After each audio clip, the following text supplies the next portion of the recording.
Muito bem, boa noite a todos. Boa noite ao pessoal que está aqui presencialmente, pessoal que está em casa também, sejam bem-vindos. O pessoal que vai assistir essa aula depois.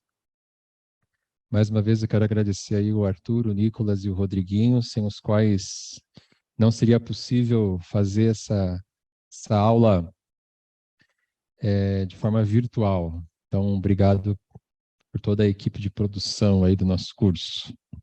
Vamos orar e pedir a bênção de Deus. Hoje é a nossa penúltima aula, graças a Deus, né?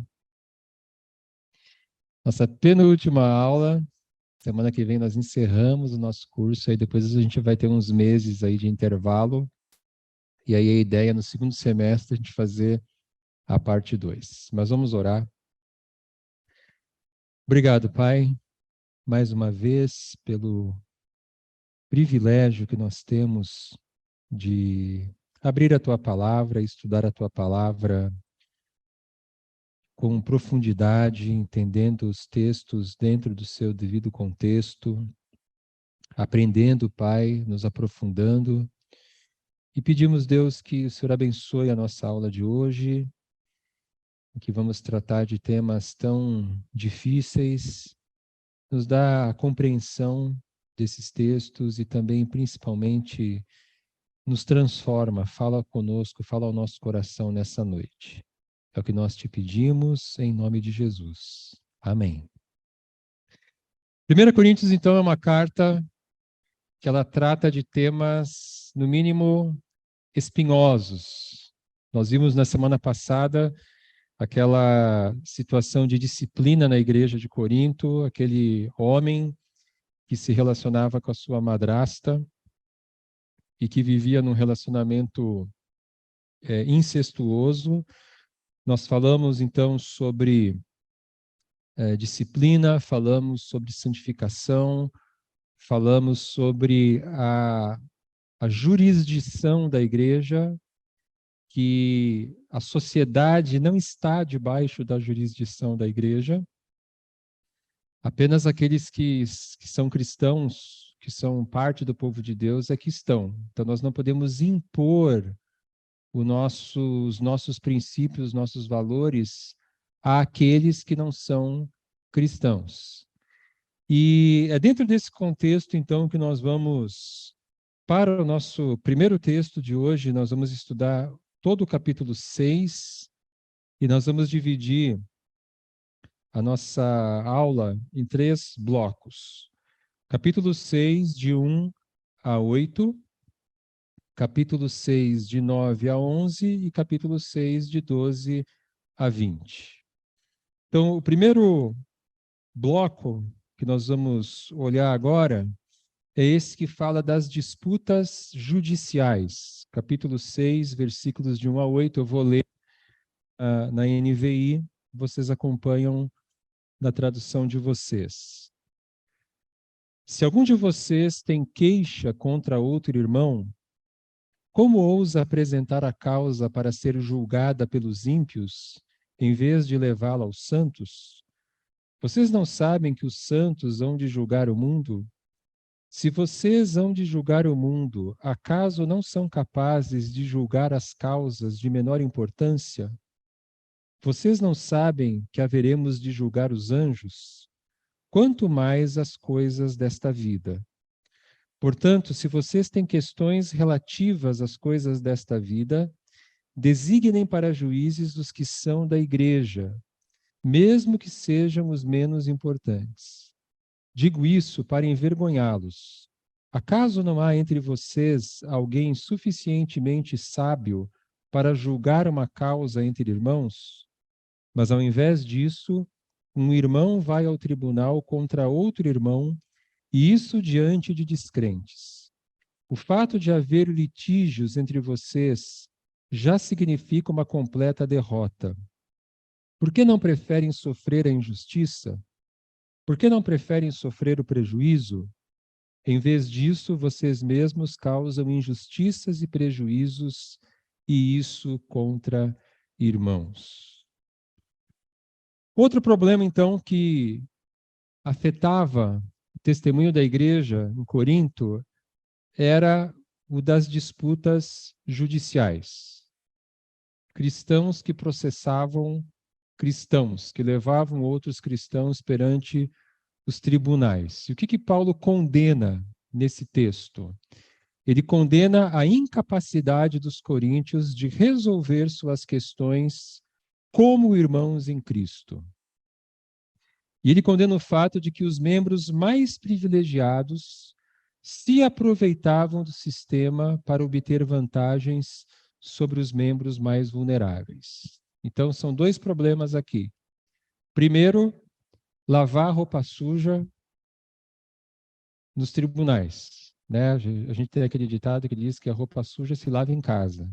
Então, se eu tenho um problema com você, uma questão com você, nós deveríamos ser capazes de resolver isso em família, de resolver isso internamente, e não levar isso lá no Fórum de Caxias do Sul. Aqui a gente não sabe muito bem o que acontece no fórum, mas naquela época e isso estava então afetando o testemunho da igreja. Diz o versículo 6, mas ao invés disso, um irmão leva ao tribunal, vai ao tribunal contra outro irmão, e isso diante de descrentes. E havia um outro problema, que era o seguinte: o Anthony Tisselton, ele diz, a legislação criminal romana neste período era relativamente justa e objetiva, mas esta não era a situação da legislação civil. Vocês sabem que o nosso direito, o direito que nós praticamos no Brasil, no Ocidente, ele deriva diretamente do direito romano. E até hoje, né, você tem o direito penal, que é o direito criminal, e você tem o direito civil, que tratam de questões civis, obviamente, né? Então, neste caso, agora falando do direito civil em Roma, em Corinto, neste caso, os juízes e até jurados esperavam receber algum quiprocó. Quiprocó é compensação. Alguma compensação por um veredito favorável. Isto poderia acontecer em termos de um presente em dinheiro, uma promessa de pagamento ou um débito a ser pago por meio de uma influência econômica ou social ou para facilitar oportunidades de novos negócios. Então, o que acontecia em outras palavras? Na Corinto romana, as pessoas elas não eram iguais perante a lei. Vocês conhecem algum lugar parecido? Vocês sabem que no Brasil todos são iguais perante a lei, só que alguns são mais iguais que os outros. Os ricos, os influentes, os inteligentes, eles podiam manipular suas redes de contato fora da igreja para tirar vantagem do pobre ou fraco dentro da congregação. O escândalo que Paulo denuncia nesse texto era que membros privilegiados da igreja processavam outros membros de condição social inferior perante juízes pagãos e, consequentemente, injustos, causando como resultado injustiças e prejuízos contra irmãos. Então, de novo, dois problemas. O irmão processando o outro irmão, ao invés de resolver as coisas em família, dentro da igreja, e aqueles membros da igreja com mais poder, poder econômico, poder político, seja qual for o tipo de influência, se aproveitavam desse sistema judicial viciado para, ainda por cima, ganharem essas causas sobre outros irmãos. E Paulo, então, evidentemente, ele se indigna ou indigna diante disso. E aí ele diz lá no capítulo 6, versículos 2 e 3, vocês não sabem que os santos hão de julgar o mundo? Se vocês hão de julgar o mundo, acaso não são capazes de julgar as causas de menor importância? Vocês não sabem que haveremos de julgar os anjos? Quanto mais as coisas desta vida. Então, o que Paulo está dizendo aqui é que a igreja deveria resolver ou julgar questões entre seus membros. E aqui ele se apoia, então, na tradição judaica, que diz que Deus julgará o mundo, o povo de Deus julgará o mundo, baseado principalmente em Daniel 7:22. Daniel 7:22 diz: o julgamento foi dado aos santos do Altíssimo, falando do futuro. E aí, na sua reinterpretação do Antigo Testamento, à luz da morte e ressurreição do Messias, o povo de Deus, ou os santos, são agora a igreja. Então, Paulo está dizendo o seguinte, que os santos não devem julgar os de fora agora, como nós vimos no capítulo 5, versículo 12, mas eles julgarão o mundo e os anjos no futuro. Essa é a nossa vocação, né? E tem aqui outros textos que também falam sobre isso. A Bíblia, ela diz, né, que Deus, Cristo, eles serão os juízes no futuro. E qual será o papel dos santos? Qual será o papel nosso nessa ocasião? Nós seremos assessores nesse julgamento. Nós seremos auxiliares nesse julgamento. Como diz o Barrett, os futuros assessores do julgamento final já são competentes para lidar com os julgamentos nessa era. Essa é, então, a ideia de Paulo. Nós iremos julgar o mundo no futuro. Nós já somos capazes de julgar as questões entre nós agora. Então, essa é a tese de Paulo aqui. E aí ele diz, então, no versículo 4, portanto, se vocês têm questões relativas às coisas desta vida, designem para juízes os que são da igreja, mesmo que sejam os menos importantes. Aí eu preciso entrar rapidamente numa questão técnica aqui, porque dependendo da tradução que você usa, esse versículo vai ser uma afirmação ou vai ser uma pergunta. Se você usa a NVI, ele vai ser uma afirmação, que foi esse texto que eu li agora. Mas se você usar a revista atualizada, a Nova Almeida atualizada, a linguagem de hoje, outras traduções, vai aparecer como uma pergunta. E aqui entra numa questãozinha técnica, que é a seguinte: existem duas possibilidades de tradução desse texto, como uma ordem ou como uma afirmação, ou como uma pergunta, aliás. Lembrando que no texto grego, Paulo está escrevendo aqui em grego, no texto grego antigo, você não tinha ponto de interrogação. Aliás, não tinha pontuação, né? Então, a gente meio que tem que deduzir isso, né? E aí aparece uma palavra, o particípio, não vou nem ler essa palavra aqui, pode ser traduzido como os menos importantes ou como os desprezados, os rejeitados com desprezo. Se nós optarmos pelo imperativo, ou seja, Paulo está dando uma ordem, como nós temos aqui na Nova Versão Internacional, designem para juízes os que são da igreja, mesmo que sejam os menos importantes. Se nós usarmos o imperativo aqui, nesse caso,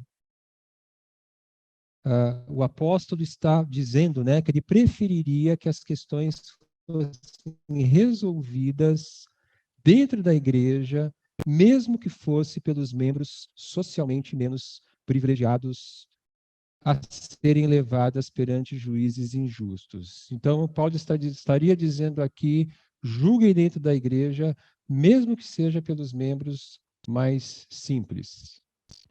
Se nós entendermos esse texto como uma pergunta, então os desprezados, os rejeitados com desprezo seriam outras pessoas, seriam os próprios juízes injustos. Veja como a Nova Almeida Atualizada traduz esse verso.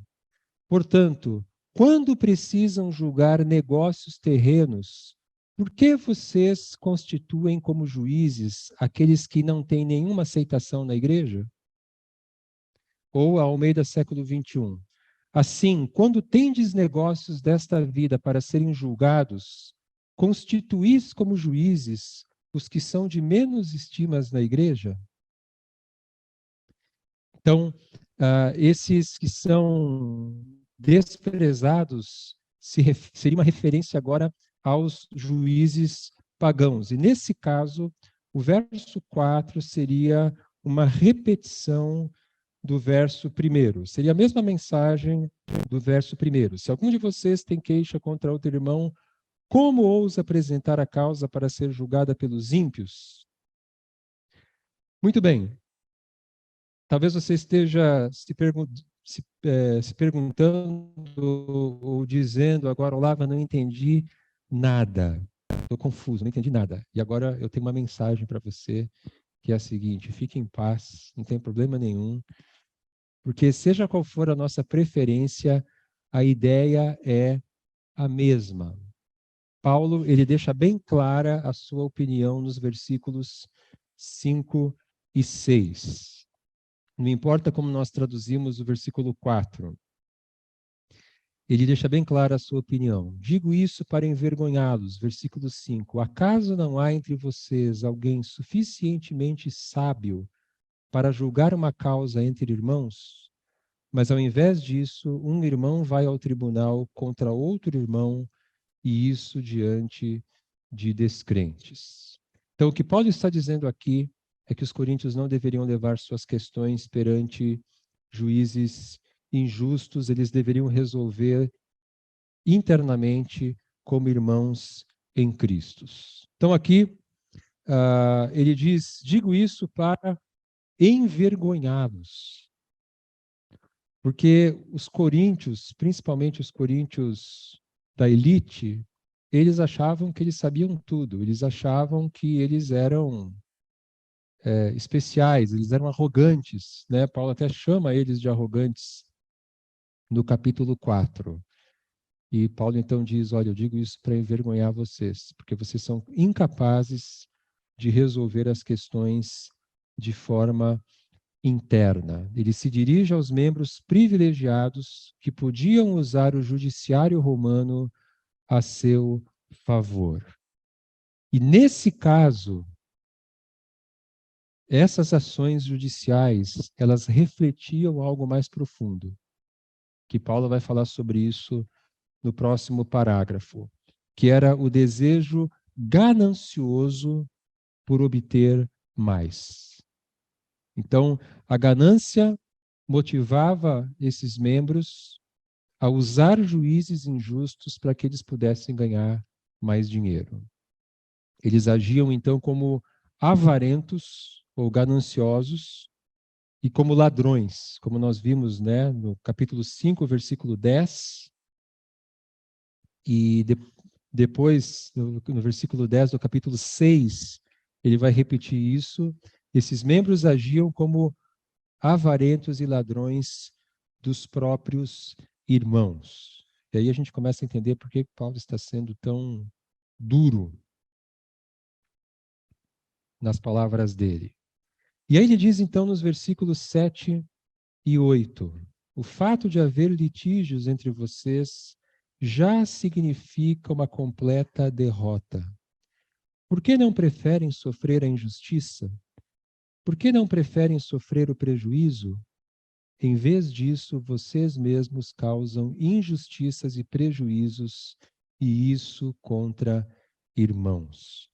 O que Paulo está dizendo aqui é que estes membros mais privilegiados, eles deveriam estar dispostos a abrir mão das suas demandas, daquilo que eles consideravam seus direitos.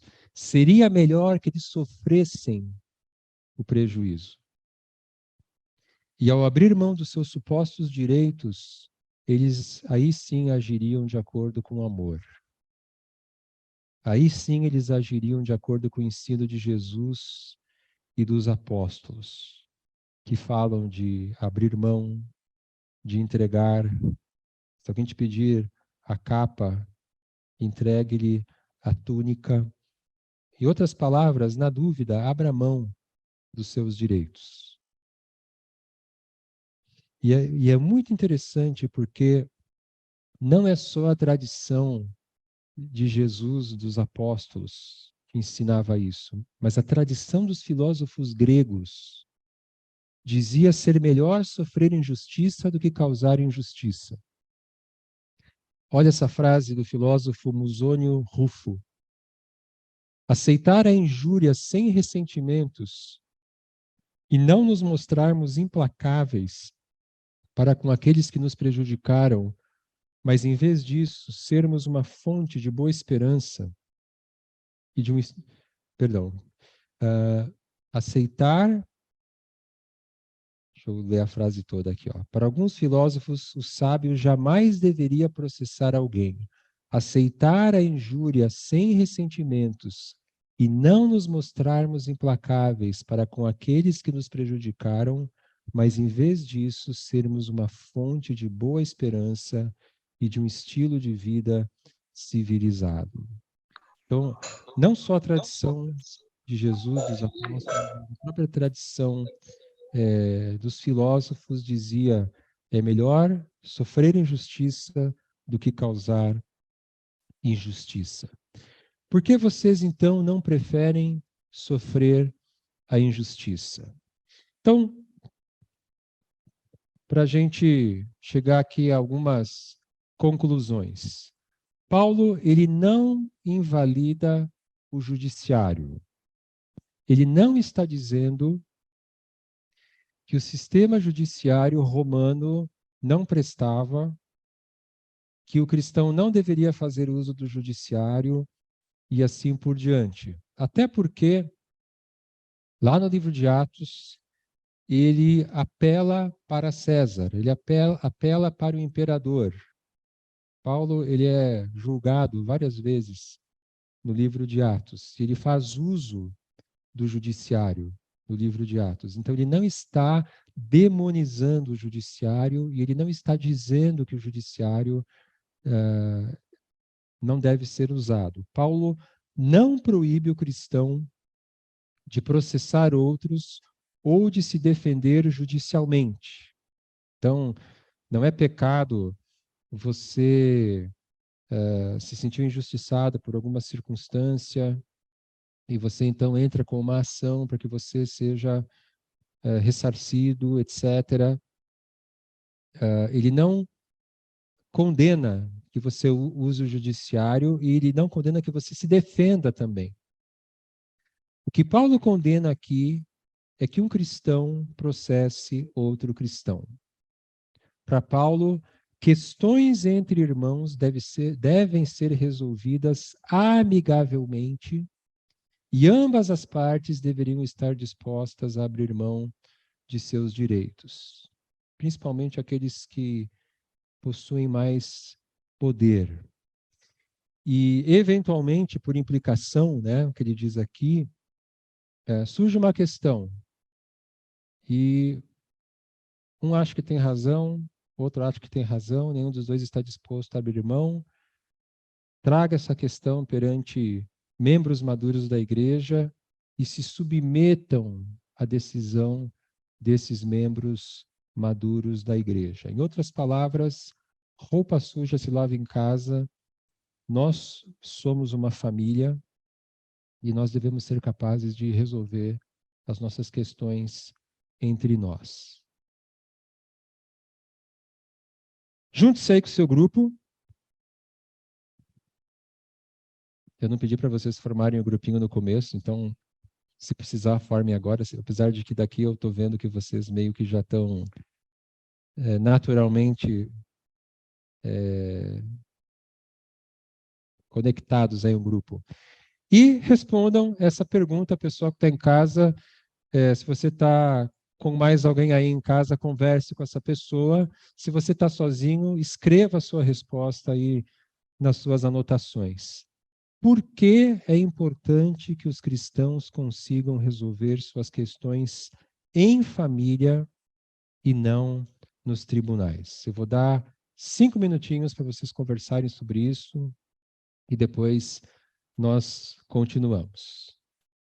Vamos para o nosso segundo parágrafo, então, a transformação dos coríntios, capítulo 6, de 9 a 11. Vocês não sabem que os perversos não herdarão o reino de Deus? Não se deixem enganar. Nem imorais, nem idólatras, nem adúlteros, nem homossexuais passivos ou ativos, nem ladrões, nem avarentos, nem alcoólatras, nem caluniadores, nem trapaceiros herdarão o reino de Deus. Assim foram alguns de vocês. Mas vocês foram lavados, foram santificados, foram justificados no nome do Senhor Jesus Cristo e no Espírito de nosso Deus. Muito bem, esse parágrafo, ele é então uma ponte entre os versículos de 1 a 8 e os versículos de 12 a 20. Então, ele serve tanto como uma espécie de conclusão para os versículos de 1 a 8, como de introdução dos versículos 12 a 20. Os avarentos e trapaceiros que se aproveitavam do judiciário romano para explorar outros, não herdarão o reino de Deus. É o que Paulo diz aqui. E aqueles que vivem um estilo de vida imoral também não herdarão o reino de Deus. Então, ele está se referindo a essas pessoas mencionadas no começo e no final do capítulo. O que Paulo está dizendo aqui, se for muito rápido os slides, não se preocupem, vocês vão receber depois os slides. Quero ver se eu me lembro de mandar amanhã mesmo para vocês. Certos estilos de vida refletem uma opção em relação a Deus. Então, Paulo não está falando aqui de pecados eventuais. Paulo está falando aqui de estilos de vida, onde a pessoa, que é quando a pessoa opta, a pessoa escolhe viver daquela maneira. Aqueles que optam por viver habitualmente de maneira imoral, idólatra, adúltera, etc., demonstram com seu comportamento que não foram de fato lavados, santificados e justificados, independentemente da confissão de fé que façam. Então você vai encontrar pessoas que se dizem cristãs, que dizem que acreditam que Jesus morreu pelos seus pecados, que Jesus ressuscitou, que a Bíblia é a palavra de Deus, pessoas que vão fazer esse tipo de afirmação, mas você olha para a vida daquela pessoa, ela não tem nenhum compromisso com Cristo. Ela vive de uma maneira totalmente como se fosse um descrente. A verdadeira conversão, ela produz transformação de vida. O Novo Testamento é repleto de textos. Eu tive que botar aqui um etc. ali no final dessa sequência, porque são muitos textos que afirmam e reafirmam isso. Eu vou ler só 2 Coríntios 5,17. Portanto, se alguém está em Cristo, é nova criação. As coisas antigas já passaram, eis que surgiram coisas novas. Poderíamos ler aqui Romanos capítulo 6, que fala de não entregarmos os membros do nosso corpo ao pecado, mas como instrumentos de justiça, de obediência a Deus, etc., etc. Como que a gente entende esse parágrafo? Basicamente, existem 3 pontos de vista sobre os versículos 9, 10 e 11. Primeiro, o texto seria uma dura repreensão a certos membros da igreja que haviam experimentado uma conversão autêntica, mas que continuavam vivendo aspectos de um estilo de vida pagão. Então, eram pessoas realmente convertidas, mas existiam algumas áreas específicas da vida delas que elas ainda continuavam vivendo os valores errados da sociedade. Segundo ponto de vista, o texto seria uma advertência indireta a possíveis cristãos nominais em Corinto. O que é um cristão nominal? É aquela pessoa que se diz cristã, mas ela não é. Ela é cristã porque ela nasceu num país cristão, ela se diz cristã porque ela nasceu numa família cristã, ela se diz cristã porque ela frequentou a igreja durante a sua infância, juventude, e quando vai a pessoa, funcionário do censo, lá na casa dela e pergunta a sua religião, ela responde, eu sou evangélica, sou protestante, mas essa pessoa nunca nasceu de novo de verdade. Isso é o cristão nominal. Então, Paulo ele estaria se dirigindo a esses cristãos nominais que estavam ali em Corinto, para que essa fala dele, né, esse texto, fizesse com que essas pessoas reavaliassem: será que eu realmente sou cristão? Porque eu vivo dessa maneira e Paulo está dizendo que eu não vou herdar o reino de Deus. Terceiro ponto de vista, diz que Paulo os adverte de que a insistência em viver um estilo de vida pagão poderia resultar na exclusão deles do reino de Deus. Então, que eles seriam cristãos, mas olha, se vocês optarem por esse estilo de vida, vocês poderão ser excluídos do reino de Deus. Eu já falei isso para vocês no estudo do capítulo 3. Eu, particularmente, não acredito que o cristão genuíno, que o cristão verdadeiro, possa perder a sua salvação. Então, eu acredito que os pontos de vista possíveis aqui seriam o primeiro e o segundo, né? Eu, particularmente, descarto o terceiro. Agora, essa minha posição de que o cristão não pode perder a salvação, ela é a posição minoritária entre os evangélicos, né? Também falei isso quando a gente viu na aula 3. A grande maioria dos evangélicos acredita na perda da salvação e interpretam esse texto como perda da salvação. Não concordo, mas é importante que a gente mencione aqui. Então, eu creio que Paulo está chamando a atenção e dizendo mais ou menos o seguinte para os coríntios: olha, se vocês estão vivendo desse jeito, cuidado, atenção, pode ser que vocês não sejam convertidos. Vocês estão vivendo como pessoas não convertidas. Pode ser que vocês nem convertidos sejam. Se vocês são ou não são convertidos, abram os olhos e se voltem para Deus, e se arrependam e vivam uma vida de acordo com o Evangelho.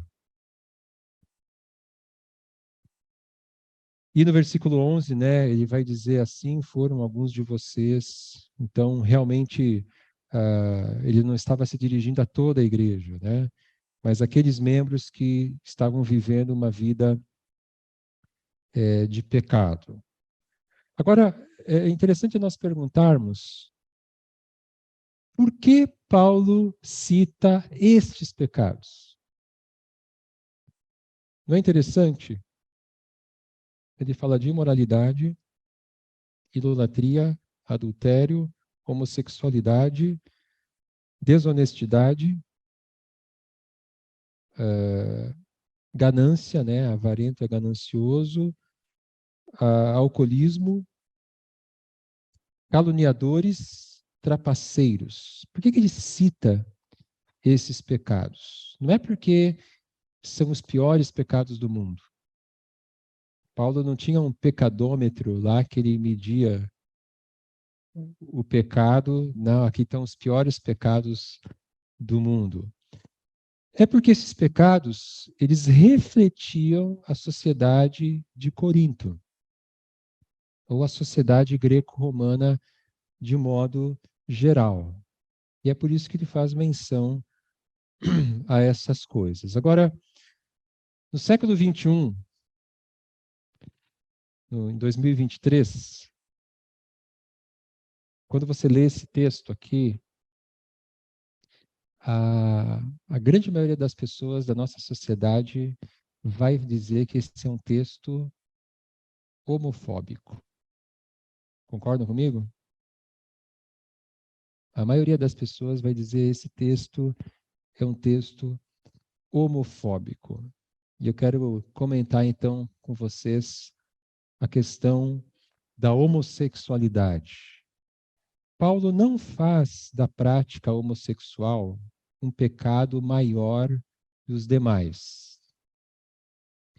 Olha que interessante, antes da gente sair atirando pedra em Paulo, dizendo que ele era homofóbico, o apóstolo condena todo tipo de imoralidade. Vocês percebem isso? Não somente a prática homossexual, mas também a imoralidade dos heterossexuais. Porque ele fala aqui de imorais e adúlteros. Então, ele condena o comportamento homossexual e ele condena a imoralidade heterossexual. O C.S. Lewis, ele fala que a castidade é a mais impopular das virtudes cristãs. Não há como fugir disso. A regra é ou o casamento com completa fidelidade ao parceiro ou total abstinência. Então, esse é o critério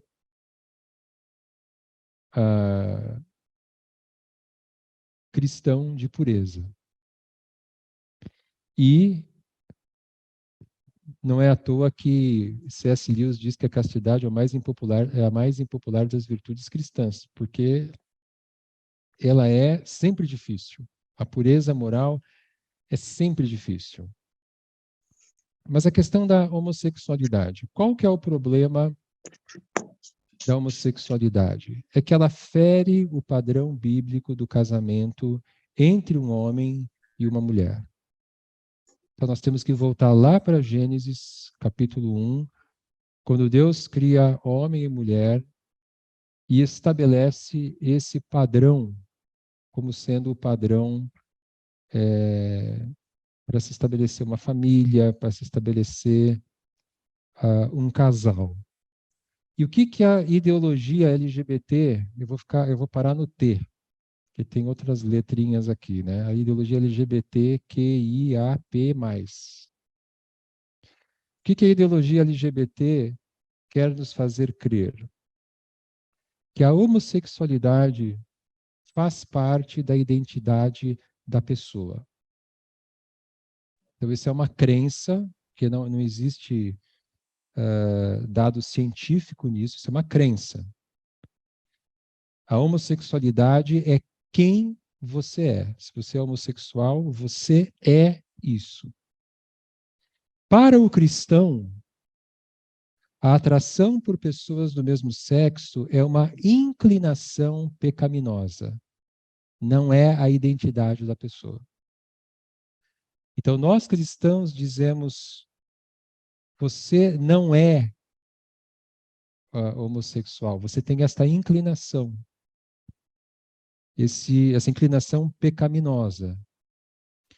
E para a gente fazer um paralelo aqui, Se a gente fosse aí fora, na nossa sociedade, e nós encontrássemos alguns homens e mulheres que são adúlteros convictos, né? Eles são casados, né? E a gente sabe, assim, de casais, assim, que o homem tem uma amante, a mulher desse homem tem um amante, um sabe que o outro tem um amante, e eles convivem muito bem, porque divórcio é uma coisa que custa muito, né? E tem também a questão dos filhos.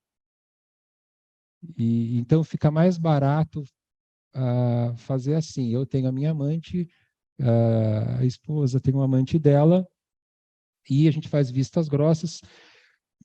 Isso sem falar no trisal. Já ouviram falar do trisal? Que é uma união de dois homens com uma mulher ou de duas mulheres com um homem? Agora tem o trisal. E as relações poliafetivas, que pode ser mais que três. Então, em termos assim de baixaria, a gente vai encontrar de tudo. E você vai encontrar pessoas convictas que vão dizer o seguinte para a gente: eu sou adúltero, é da minha natureza. Tomara que ninguém edite o que eu estou falando aqui, coloque no contexto aqui, alguém edita isso e joga na internet. Vai ter gente que vai dizer assim: eu sou adúltero, isso é da minha natureza, isso é quem eu sou. Isso é quem eu sou, e eu vou arrumar. Se a minha mulher se separar de mim, eu vou arrumar uma mulher que aceite que eu tenho os meus casinhos, porque é da minha natureza. Alguns adúlteros poderão dizer isso, né? Só que para o cristão, o adultério, ele é uma inclinação pecaminosa, ele não é uma identidade. Se uma pessoa chegar para mim e disser, eu sou isso, eu vou dizer, você não é um adúltero. Eu sou adúltero. Não, você não é. Essa não é a sua identidade.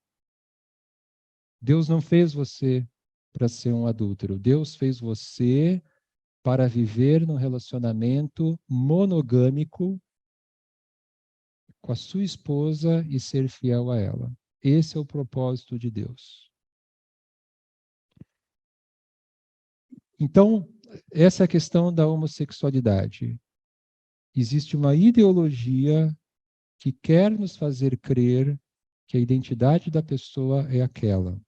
Para nós cristãos, a atração por pessoas do mesmo sexo é uma inclinação pecaminosa e não a identidade da pessoa. E nós podemos aplicar isso também não só na questão homossexual, mas como no exemplo que eu dei na questão de qualquer outro pecado sexual. Conversão não significa cura gay, mas a opção por um estilo de vida de acordo com a vontade de Deus. O que significa isso? Significa que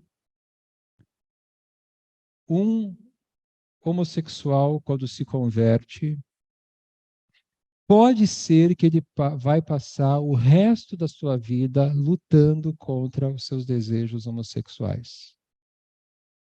Não é porque ele se converteu que ele vai deixar de sentir atração por pessoas do mesmo sexo. Então, um cristão poderá lutar a vida toda contra a atração por pessoas do mesmo sexo, mas optar por um estilo de vida cristão. Então, essa pessoa que sente atração por pessoas do mesmo sexo, ela pode optar por um casamento heterossexual ou pelo celibato. Assim como também um hétero poderá lutar a vida toda contra a tentação de ser imoral, mas optar por um estilo de vida cristão. Então, você imagina o seguinte: imagina um homem que se converteu aos 40 anos, ou aos 50 anos. E, ao longo desses seus 40, 50 anos de vida, ele viveu assim, de forma imoral. Ele era casado, ele traía sua esposa, assim, com a maior cara de pau, escondido ou não, e esse homem se converte. Essa inclinação dele vai mudar do dia para a noite? Olha, pode ser que em alguns casos mude, assim como pode ser que em alguns casos um homossexual se converte e deixe de ter atração por pessoas do mesmo sexo. Mas eu diria que é raro acontecer. Esse homem vai ter tentações o resto da sua vida. E claro que à medida em que ele for lidando com isso, lutando contra isso, essas tentações poderão diminuir, poderão ser melhor administradas, mas ele será tentado, sim. Então, isso para dizer que, voltando à questão da castidade, né? Seja qual for a sua inclinação, homossexual, heterossexual, a opção para o cristão é o casamento heterossexual ou celibato.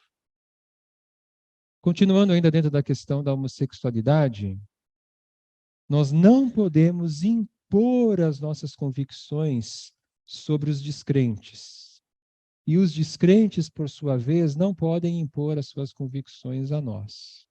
O que eu quero dizer com isso? Quero dizer com isso que as pessoas não cometendo crimes, elas têm a liberdade de viver como elas querem. Ah, eu não concordo, eu acho feio, eu acho errado, mas elas podem viver como elas querem. E a gente não pode ir lá bater na porta do apartamento do nosso vizinho homossexual e passar um sermão nele dizendo que o que ele faz é errado e que ele deveria parar. Assim como a gente não gostaria também que alguém batesse na nossa porta e a pessoa dissesse assim: vocês evangélicos são uns ignorantes, vocês evangélicos são um atraso, vocês deviam parar de ir na igreja. A gente, pelo amor de Deus, eu tenho as minhas convicções, eu não estou cometendo crime nenhum, eu quero ter a minha liberdade. Então nós não podemos impor as nossas convicções sobre os descrentes. E algumas pessoas ficam pensando assim: ah, mas o que eu faço com aquele gay que eu conheço? Às vezes tem alguém na família, ou alguém no trabalho, ou alguém, né, que você conhece. O que eu faço? Ser amigo, amar e servir gays não significa que nós concordamos com o estilo de vida deles. Assim como ser amigo, amar e servir um adúltero não significa que nós concordamos com o estilo de vida adúltero. Então, você tem lá no ambiente de trabalho um colega de trabalho que você sabe que o cara é da pá virada. O cara, só a mulher do cara não sabe, né? Se é que ela não sabe, o cara toda semana tá saindo com uma mulher diferente e é casado. E você conversa com ele, o cara não está se sentindo muito bem, você dá carona para o hospital. O cara está com uma dificuldade ali no trabalho para fazer uma tarefa, você vai e ajuda. O cara é adúltero. Bom, mas a Bíblia diz para a gente amar o nosso próximo. E por que eu vou fazer diferente se aquela pessoa é homossexual? Né? O fato de amar o pecador sem amar o pecado. E quando nós tratamos os gays com amor, nós damos testemunho do Evangelho e possibilitamos que aconteça com eles o que aconteceu com os gays em Corinto. Versículo 11. Assim foram alguns de vocês, mas vocês foram lavados, santificados e justificados. Anos atrás, eu fui para São Paulo fazer um estágio lá numa missão cristã que trabalha na boca do lixo. E do primeiro dia que eu fui, a missionária que tinha sido membro da Aliança aqui de Caxias, ela falou assim: eu vou levar você para conhecer o Rovani, que era um travesti. E aí ela me levou no apartamento desse Rovani e me apresentou para ele. E era, assim, fisicamente uma mulher, né? E aí nós conversamos e tal. E eu vou confessar uma coisa para vocês agora. No final daquele dia, eu estava, eu me senti enjoado, fisicamente enjoado, com as coisas que eu vi lá. Não só o Rovani, mas outras coisas. E é engraçado porque eu nunca tinha sentido isso. No dia seguinte, eu saí com um outro missionário e ele disse assim para mim: nós vamos visitar um apartamento dos travestis, porque lá no centro de São Paulo você tem prostíbulos verticais, né? São prédios assim. E, e esses travestis eles se prostituem. Não são apenas pessoas. Isso foi há muito tempo atrás. Essa questão de trans ainda não estava sendo debatida, né? E esses travestis, eles não eram apenas trans, eles eram trans que se prostituíam. E aí nós fomos visitar um apartamento, eu e esse missionário, porque um dos travestis tinha feito aniversário no dia anterior. Aí entramos no apartamento e tinham 4 travestis lá, todos vestidos como mulheres. E geralmente bem imorais, assim, né? Bem, de forma bem provocativa, shortinhos, roupa apertada e tal. Um deles estava no quarto se maquiando porque ia sair. E aí nós chegamos lá, o missionário falou assim: ah, nós viemos aqui hoje porque a gente ficou sabendo que o fulano estava de aniversário ontem, e aí nós viemos aqui comer bolo. Aí um deles falou assim: ah, tem uma sobra de bolo na geladeira, vou lá pegar. Trouxe o bolo, cantamos parabéns. O missionário orou pela vida do travesti e nos despedimos deles e fomos embora. Aí, depois do segundo dia, eu já não sentia mais enjoo, não sentia nada. Passou as minhas frescuras, passaram assim, me acostumei, né? E anos depois, a pessoa que era missionária lá, hoje ela não está mais lá, mas ela muitos anos foi missionária lá e foi membro aqui na Aliança na época que eu cheguei. Essa missionária me contou o seguinte: você lembra do Rovani, aquele travesti assim, assim, assado? Falei, lembro.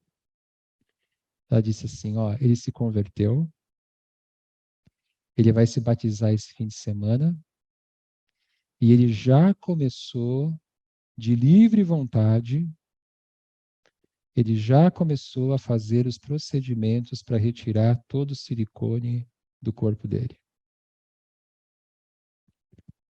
Por que que esse homem se converteu? Porque ele teve pessoas que o amaram. Porque ele teve pessoas que trataram ele como alguém que merece dignidade, que merece respeito, apesar do estilo de vida dele. Porque esses travestis, como eu falei para vocês, não é que eles trabalhavam com comércio, TI, com alguma coisa assim, não, eles se prostituíam. E o pessoal da missão ali junto com eles, né? O que o pessoal da missão faz? Às vezes um deles vai preso, pessoal da missão ajuda a arrumar advogado. Um deles fica doente, o pessoal da missão ajuda com remédio. E através do amor, essas pessoas, então, têm o encontro com Cristo. Então, a gente precisa amar o pecador sem amar o pecado. O que vão dizer se me virem receber na minha casa um travesti? Vão dizer que você está vivendo o Evangelho. Porque Jesus diz para a gente amar as pessoas e servir as pessoas. E aí nós encontramos o poder do Evangelho. Versículo 11. Assim foram alguns de vocês, mas vocês foram lavados, foram santificados, foram justificados no nome do Senhor Jesus Cristo e do Espírito de nosso Deus. Assim foram alguns de vocês. Foram, mas não são mais. E aí Paulo usa 3 metáforas que descrevem a salvação dos coríntios: lavados, santificados, justificados. Lavados. O Novo Testamento fala de nós sermos lavados no sangue do Cordeiro. E lavados também tem a ver com batismo. Então é provável que Paulo tenha em mente aqui o rito do batismo, como símbolo da purificação e do perdão dos pecados. Então vocês foram todas essas coisas aqui, mas vocês foram lavados no sangue de Cristo e foram batizados. Santificados.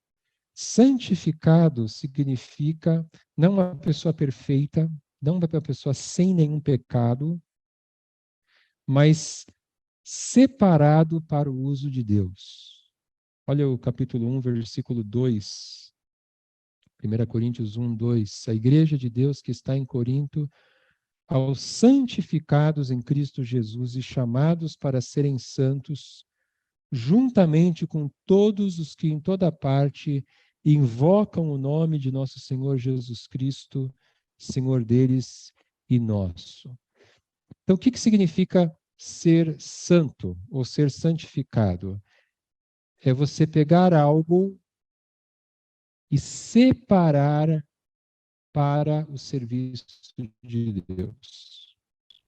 Então, quando, por exemplo, lá no Antigo Testamento, alguém tinha um candelabro, vamos supor, tinha um candelabro, e pegavam aquele candelabro e levavam para ser usado no templo de Jerusalém. Aquele candelabro, ele foi santificado, porque ele foi separado para o uso de Deus. E é isso que acontece conosco. Quando nós cremos no Evangelho, nós somos separados para Deus. Os coríntios eram o templo de Deus na cidade, pois o santuário de Deus, que são vocês, é sagrado. Santificação não significa isolamento do mundo, mas consagração para o serviço a Deus no mundo. Então, essa é uma coisa bem importante também, né? Eu sou santificado, eu vou viver num mosteiro agora, isolado da sociedade porque eu fui santificado. Não, isso não é ser santificado. Ser santificado significa que nós vamos viver no meio da sociedade para Deus. No meio do mundo, mas para Deus. E justificados. Justificado, lembrando, né, é uma metáfora do tribunal. Então, no tribunal, o juiz ele dá o veredito, condenado ou justificado. Nós vamos ter um veredito no dia do julgamento. Nós vamos passar por um tribunal no dia do julgamento. Mas o que a Bíblia diz é que Cristo se tornou a nossa justiça. 1 Coríntios 1:30. É, porém, por iniciativa dele que vocês estão em Cristo Jesus, o qual se tornou sabedoria de Deus para nós, isto é, justiça, santidade e redenção. Então, o que significa a justificação na prática? A justificação é que, ao crermos no Evangelho, Deus nos declara justos hoje. Não pelos nossos méritos, mas porque Cristo morreu por nós. Então, o que é ser justificado? É receber o veredito por antecipação. Então, eu sei que no dia do juízo, Deus irá me declarar justo. Eu sei hoje isso. Por quê? Porque eu criei no Evangelho.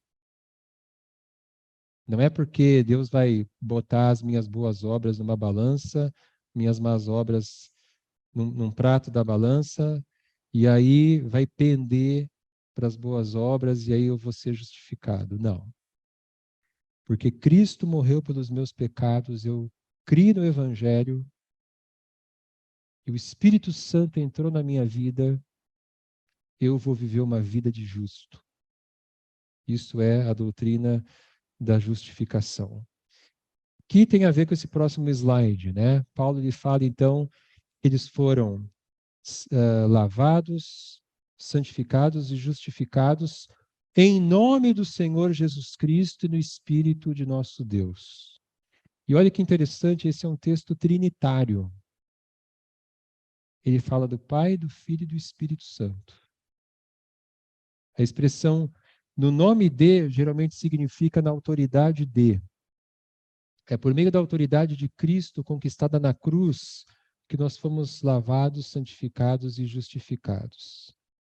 No Espírito de nosso Deus mostra que essas bênçãos, elas são efetivadas por meio da presença e da ação do Espírito Santo no cristão. O que significa isso?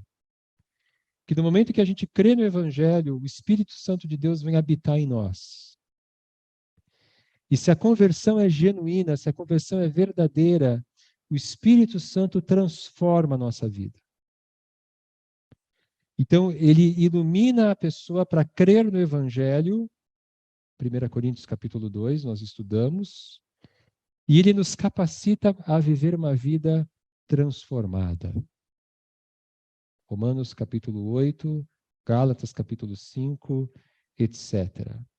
Da pessoa que é verdadeiramente convertida, ela vai viver uma vida transformada. Ela não vai ser perfeita, mas ela vai viver uma vida transformada. De vez em quando ela vai pisar na bola, tem que puxar a orelha, mas ela não adianta. Mesmo que ela faça alguma coisa errada, ela vai se sentir mal. Ela vai se sentir, olha, eu estou pisando na bola, eu preciso mudar. Porque ela tem o Espírito Santo e o Espírito Santo vai agir na vida dela. Bom, a gente viu muita coisa nesses últimos minutos, então você agora vai interagir com o seu grupo e você vai comentar agora 2 lições práticas ou mais que você tirou desse parágrafo, dos versículos 9 a 11. 5 minutinhos aí para vocês conversarem. Que lições práticas eu posso tirar de tudo isso que eu ouvi para a minha vida?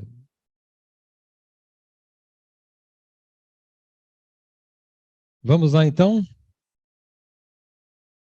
Não se preocupem, não existe nada de moral nessa imagem.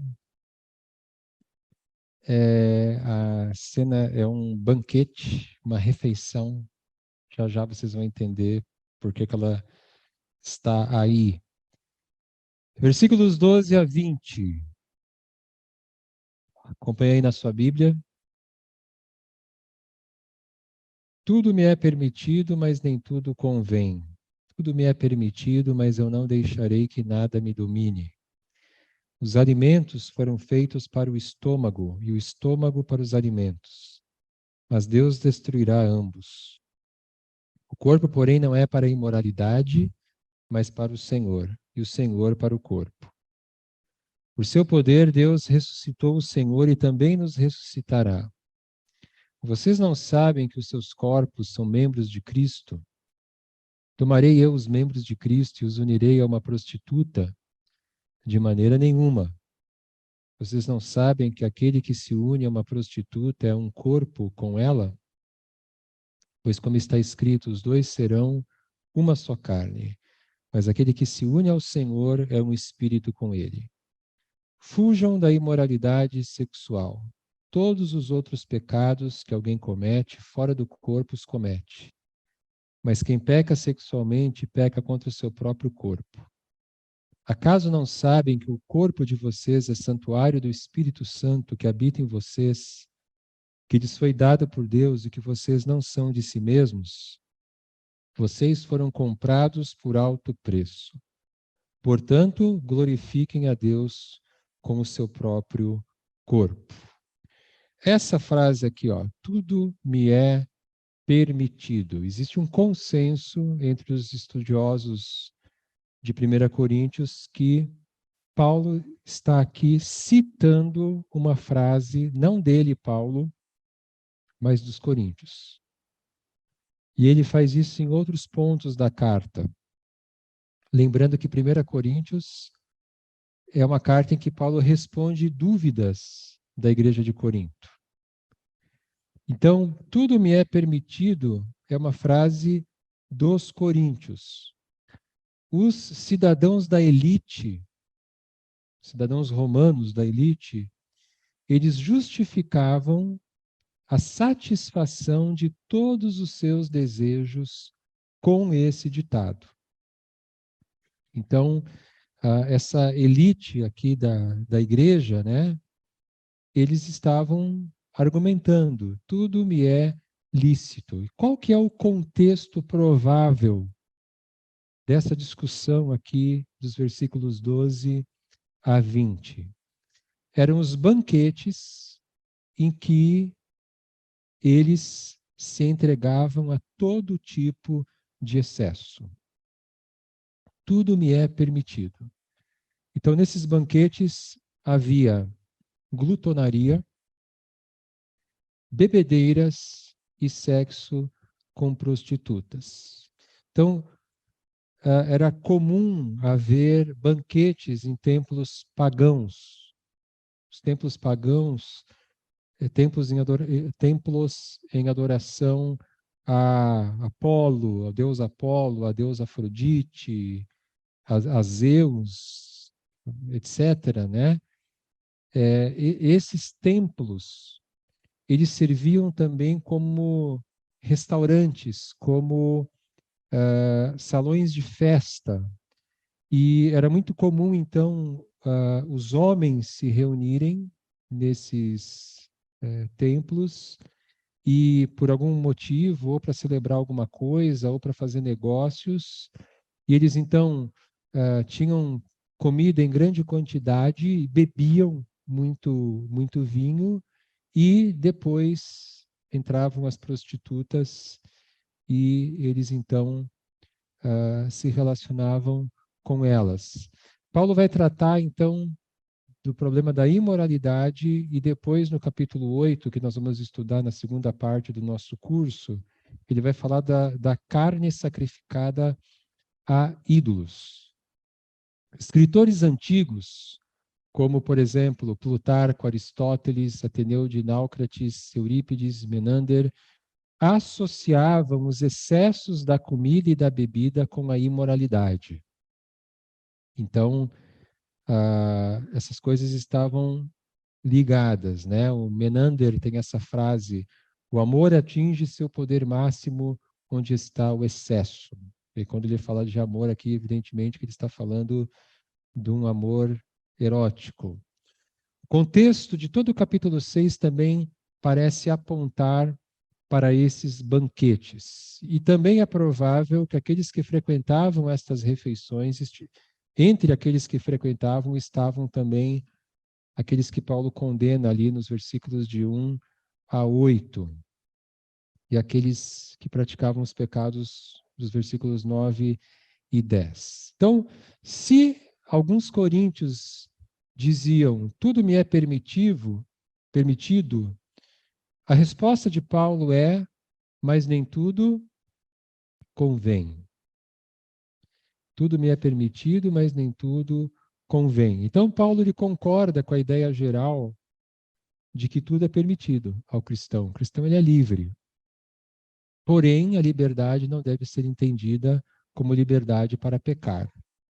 Como ele diz lá em Gálatas 5:13. Não usem da sua liberdade para pecar. E aí, dois critérios são necessários. Primeiro, nem tudo me convém. E número 2, que ele fala aqui também no versículo 12, não deixarei que nada me domine. O que me convém é a tradução de um verbo que significa aquilo que confere benefício, aquilo que me é vantajoso, lucrativo ou útil. Então, o cristão, ele não é livre para fazer aquilo que lhe prejudica. Nós não somos livres para fazer aquilo que nos prejudica. E olha que coisa interessante. Mesmo as coisas que não são claramente classificadas como pecado, podem se tornar prejudiciais ou destrutivas. Existem coisas que não são necessariamente pecado, mas que para algumas pessoas aquilo se torna pecado. Tem uma frase da Susanna Wesley. Susanna Wesley foi a mãe de John Wesley, grande evangelista inglês, e ela mesma uma mulher de Deus. E ele escreveu uma carta, aliás, várias cartas a Wesley. E numa das cartas, ele escreveu o seguinte: tudo que enfraquece tua razão, prejudica a ternura de tua consciência, obscurece teu sentimento de Deus, elimina a tua inclinação pelas coisas espirituais. Tudo que aumenta o domínio do corpo sobre a mente, isso é pecado para ti, por mais inocente que possa parecer. Esse é um discernimento importante para nós. Rede social é pecado? Não, rede social não é pecado. Mas para alguns de nós, rede social é pecado. Porque não consegue usar a rede social de um jeito que não produza certos comportamentos. A pessoa pega a rede social, começa a usar a rede social, começa a ficar com raiva, começa a ficar irritada e começa a brigar com as pessoas, ou começa a sentir inveja, e começa a ficar ressentida porque o outro viajou, porque o outro está feliz, e em rede social está todo mundo feliz, né? Ninguém está triste em rede social. E para certas pessoas, assim, ó, isso aqui me afasta de Deus. Olha o que a Susanna Wesley diz. Tudo que enfraquece tua razão prejudica a ternura da tua consciência, obscurece teu sentimento de Deus, elimina a tua inclinação pelas coisas espirituais. Então, tudo me é permitido, mas nem tudo convém. Né? E não sou eu que vou dizer para você que você não pode ter rede social, você que vai ter que decidir isso. E não é só a rede social, eu estou usando a rede social como um exemplo apenas. Então, o que convém ao cristão é jamais ser escravizado por qualquer coisa. Não permitirei que nada me escravize. Essa seria uma outra tradução para não deixarei que nada me domine. Então, olha que interessante. A glutonaria, a imoralidade dos coríntios praticadas nos banquetes contradiziam a sua autoproclamada liberdade. o Barrett diz assim: é possível, em nome da liberdade, escravizar-se, colocar-se debaixo da autoridade de práticas inúteis e debaixo das próprias paixões. É o cara que diz assim: ah, eu faço o que eu quero, eu vivo como eu quero. E realmente ele começa, por exemplo, a beber porque ele quer, e daqui a pouco ele não consegue mais parar de beber. Ele é livre, ele decidiu, ele quis, mas se tornou escravo da bebida, ou escravo de qualquer outra coisa, né? É uma, é uma contradição, a ironia, né? Que as pessoas se dizem livres e acabam escravizadas por aquelas coisas que elas usam como suposto símbolo de liberdade. E Paulo cita outra frase dos Coríntios, no versículo 13: os alimentos foram feitos para o estômago e o estômago para os alimentos. O que significa esse ditado? O significado do ditado é o seguinte: satisfaça todos os desejos do corpo. Os alimentos foram feitos para o estômago e o estômago para os alimentos. Então, assim, ó, tá com vontade de comer até sair pelo nariz, pela orelha, come, né? É como se ele dissesse assim, ó, se você tem esse desejo, satisfaça esse desejo. Mas não no sentido equilibrado, é no sentido de chuta o balde, né?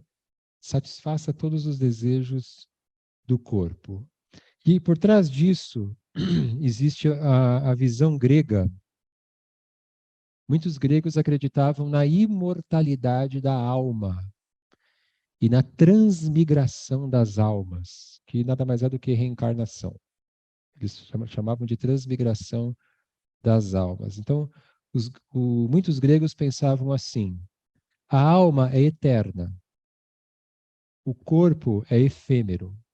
Efêmero é aquilo que é passageiro, que é limitado, né?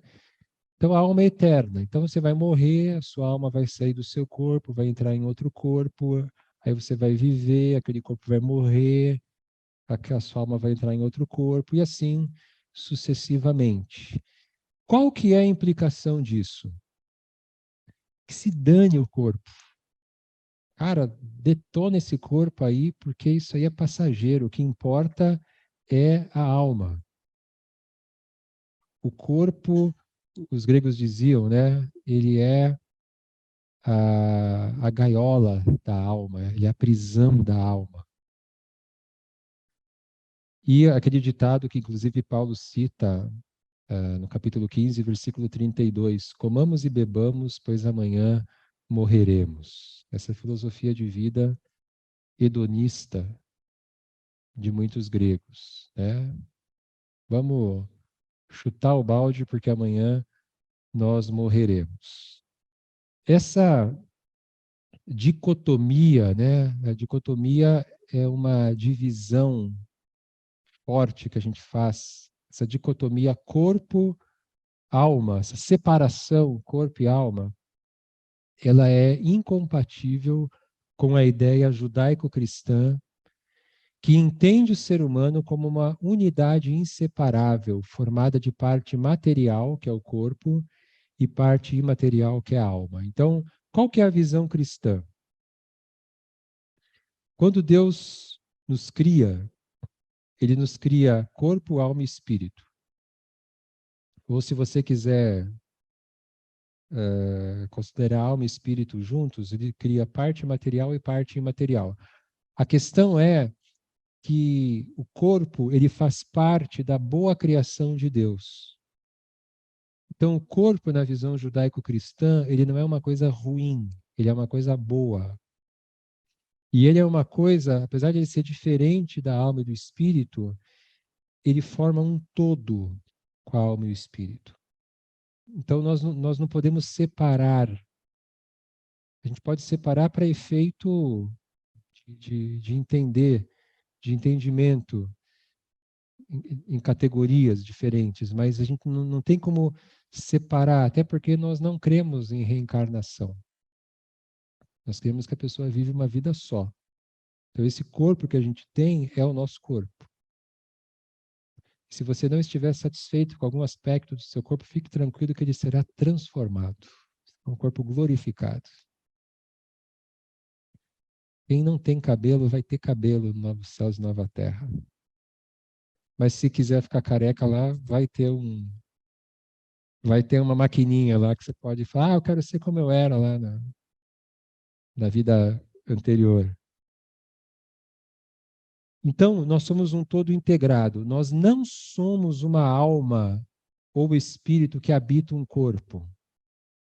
E tem gente que pensa assim, não, nós somos uma alma e nós habitamos um corpo. Não, nós somos corpo, alma e espírito juntos. E o que fazemos com o corpo afeta a nossa alma e vice-versa.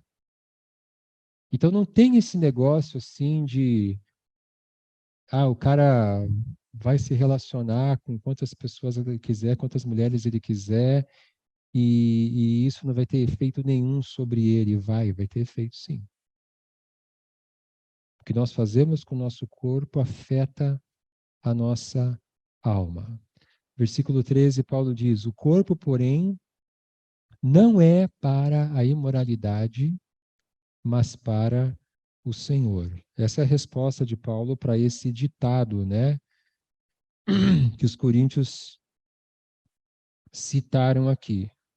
O corpo, porém, não é para a imoralidade, mas para o Senhor, e o Senhor para o corpo.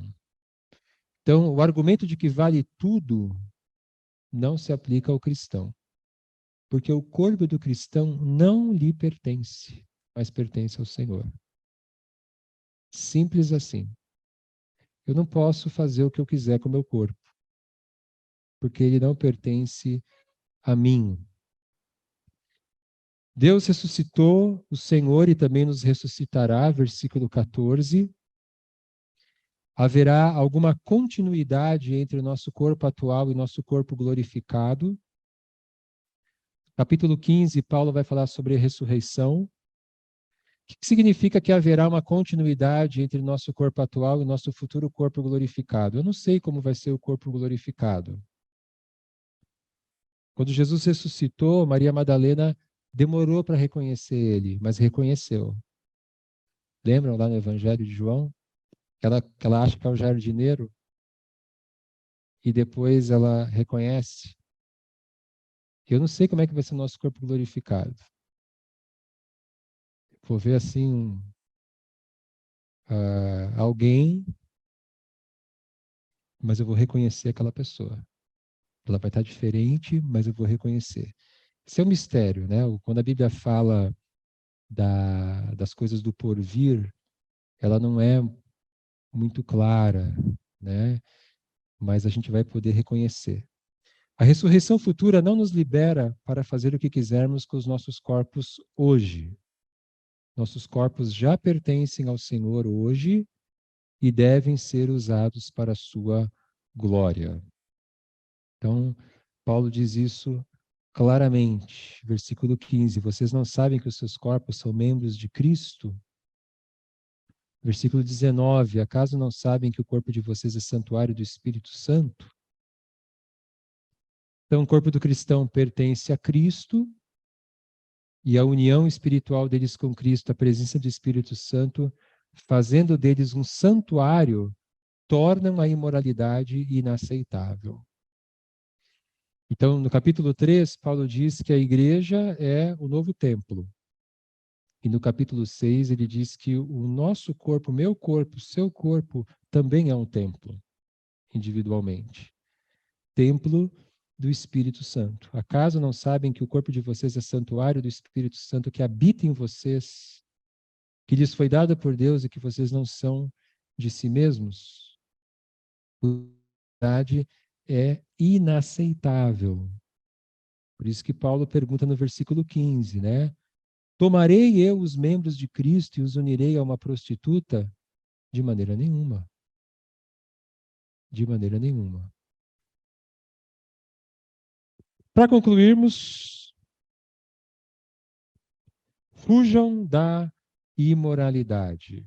Então, o cristão, ele não deve apenas evitar a imoralidade, ele deve fugir dela. Não parem a fim de discutir a questão, saiam correndo. Pecados sexuais possuem um grande poder de escravizar. Não basta apenas tomar cuidado com eles, é necessário fugir.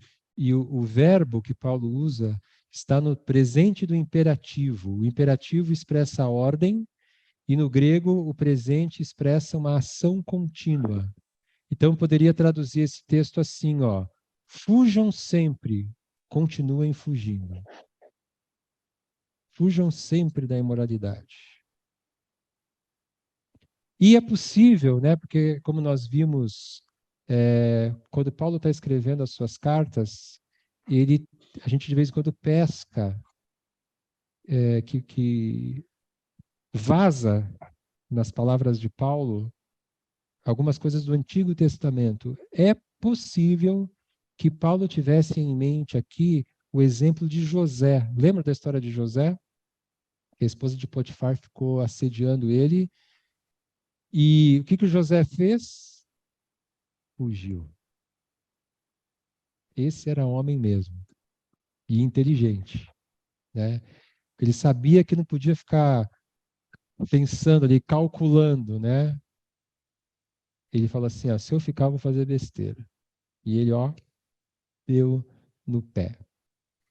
Paulo vai voltar a falar sobre imoralidade no capítulo 10, então fica só para a gente saber que no futuro a gente vai voltar a esse tema. E para terminarmos a nossa aula, hoje não vai dar tempo de responder pergunta, tá, pessoal? Se alguém tiver pergunta, anote. O pessoal lá de casa também, se tiver, anotem. E a gente responde na próxima aula. Quem peca sexualmente peca contra seu próprio corpo. Olha o que diz o versículo 18. Fujam da imoralidade sexual. Todos os outros pecados que alguém comete fora do corpo os comete, mas quem peca sexualmente peca contra o seu próprio corpo. Essa frase estranha, né? Todos os outros pecados que alguém comete fora do corpo os comete, é muito possível, essa é uma frase difícil. Se você pegar os comentários bíblicos, os comentaristas todos vão dizer que é um versículo difícil de entender. Mas é muito provável que seja mais uma frase dos Coríntios que Paulo está citando aqui. Como se eles estivessem argumentando, né? Os pecados sexuais não afetam o corpo, são pecados fora do corpo, no sentido de que não afeta o corpo, são pecados da alma. Se for o caso, essa ideia reflete a dicotomia, a divisão grega que separava o corpo da alma. Já vimos isso, né? O que fazemos com o nosso corpo não afeta a alma. Mas qual que é a resposta de Paulo? Quem peca sexualmente peca contra seu próprio corpo. Por quê? Por que eu peco contra o meu próprio corpo? E a melhor resposta é o contexto que nos dá. Porque o corpo do cristão é agora santuário do Espírito Santo. E não pertence mais a nós. Então, a imoralidade é um pecado contra o nosso corpo, porque o nosso corpo é templo do Espírito Santo. Versículos 19 e 20. Acaso não sabem que o corpo de vocês é santuário do Espírito Santo que habita em vocês, que lhes foi dado por Deus e que vocês não são de si mesmos? Vocês foram comprados por alto preço. Portanto, glorifiquem a Deus com o seu próprio corpo. Nós não podemos pegar aquilo que pertence a Cristo, ao Espírito, e usar para o pecado. Glorifiquem a Deus com o seu corpo. Então, mais um texto trinitário que diz o quê? Que nós devemos glorificar a Deus Pai com os nossos corpos, fugindo da imoralidade, porque não pertencemos a nós mesmos. O texto diz que nós somos comprados por um alto preço, fazendo uma referência à cruz. por meio do sacrifício de Cristo em nosso favor na cruz. Esse é o alto preço. E nós somos feitos santuários do Espírito Santo que habita em nós e que nos foi dado por Deus. Então, texto trinitário. Comprados pelo sangue de Cristo, feitos santuários do Espírito, devemos agora glorificar a Deus. Essa é a base para nós não nos entregarmos à imoralidade. E agora nós vamos terminar a nossa aula da seguinte maneira. Aí no seu grupinho você vai fazer o seguinte: responder essa pergunta. Qual a visão cristã do corpo? Que aplicações práticas nós podemos fazer desse texto? E depois que vocês responderem essas duas perguntas, uma pessoa do grupo ora e nós estamos dispensados. Tá bom?